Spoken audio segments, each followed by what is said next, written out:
1398 ईस्वी। दिल्ली जल रही थी।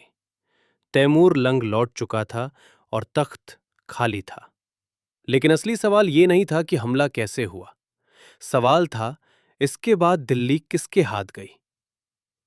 1414 ईस्वी। एक आदमी सत्ता में आया, लेकिन उसने खुद को राजा तक नहीं कहा। उसका नाम था खिज़र खां।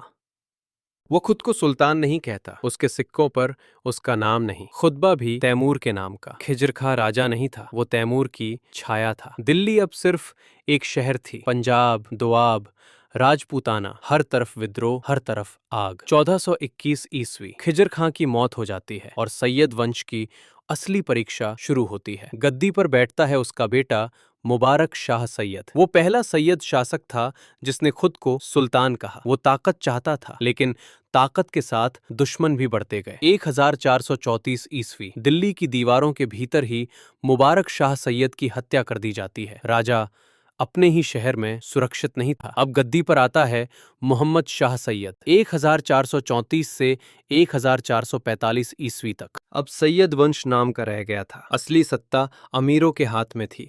हर दिन साजिश, हर रात डर। 1445 ईस्वी। आखिरी नाम आलम शाह सैयद। इतिहास में बहुत कम राजा ऐसे हुए हैं जो राजधानी छोड़कर भाग गए हों। आलम शाह सैयद दिल्ली छोड़ देता है और बदायूं चला जाता है।